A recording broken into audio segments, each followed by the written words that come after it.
আজকে তোমাদের সাথে কিন্তু একটা বার্থডে কেকের ডিজাইন শেয়ার করব, আর ডিজাইনটা কিন্তু খুবই সুন্দর। আশা করি তোমাদের থেকে অনেকটা বেশি ভালো লাগবে। তাহলে ভিডিওটা আগে স্কিপ না করে দেখতে থাকো আজকের কেকের ডিজাইনটা আমি কিভাবে বানিয়েছি। হ্যালো ফ্রেন্ডস, আশা করি সবাই খুব ভালো আছো। আমি অনেকটাই ভালো আছি। তোমাদের সবাইকে জানাই অনেক অনেক স্বাগত। নতুন আরও একটা কেকের ভিডিও নিয়ে চলে এলাম আমি পিঙ্কি কেকের কিচেন থেকে। তো আশা রাখছি আজকের কেকের ডিজাইনটাও তোমাদের কাছে অনেকটা বেশি ভালো লাগবে। আর যদি ভালো লাগে থাকে আর পরবর্তী সময় এভাবে আমার কেকের ভিডিওগুলো দেখতে চাও, তাহলে অবশ্যই চ্যানেলটাকে সাবস্ক্রাইব করে পাশে থাকা বেল আইকনে ক্লিক করে দেবে। তাহলে যখনই আমি কেকের ভিডিওগুলো আপলোড করব সর্বপ্রথম তোমাদের কাছে এসে পৌঁছাবে। তো আমার ফিনিশিং দেওয়া কিন্তু কমপ্লিট হয়ে গেছে। আজকে কিন্তু আমি হালকা গ্রিন কালার দিয়ে ফিনিশিং দিয়েছি। জাস্ট ক্রিমের সাথে 1 ফোঁটা গ্রিন কালার অ্যাড করেছি, তাহলে কিন্তু এই কালারটা চলে আসবে।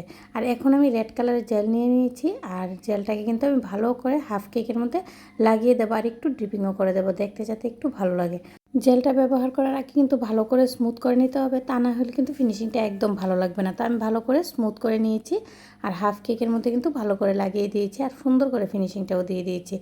এখন আমি রোজ নোজালের সাহায্যে কিছু রোজ আমি কেকের মধ্যেই বানিয়ে নেব। আর এখানে আমি কিন্তু স্কাই কালার ইউজ করব। তার আগে কিন্তু আমি একটু বর্ডারটা দিয়ে নিচ্ছি। আর বর্ডারটা কিন্তু একদমই সিম্পল রেখেছি স্টার নোজালের সাহায্যে। আর ক্রিমটাও আমি হালকা গ্রিন কালারটা দিয়ে দিয়েছি, যে কালারটা দিয়ে আমি পুরোটা কেক ফিনিশিং দিয়েছি সেম কালার দিয়ে কিন্তু আমি বর্ডারটা দিয়েছি।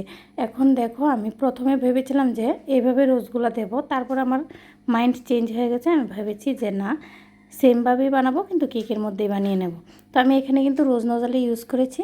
তোমরা ছোটো বড়ো চাইলে ছোটো বড়ো রোজ নোজাল ইউজ করে নিতে পারো। তো এভাবে কিন্তু খুব সুন্দর এই ফ্লাওয়ার বানানো যায় কেকের মধ্যেই রেখে, স্ট্যান্ডের দরকার নেই। তো তোমরাও ট্রাই করে নিতে পারো, আশা করি তোমাদের থেকে অনেকটা বেশি ভালো লাগবে।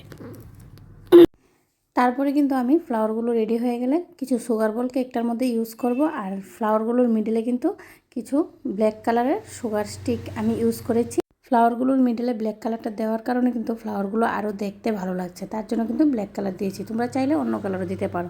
আর এখন আমি পুরোটা কেকের মধ্যে সুগার বল কিছু ইউজ করে দিচ্ছি আর বার্থডে টপারটা লাগিয়ে দেবো। তারপর নামটা লিখে আমার কেকের ডিজাইনটা কমপ্লিট করব।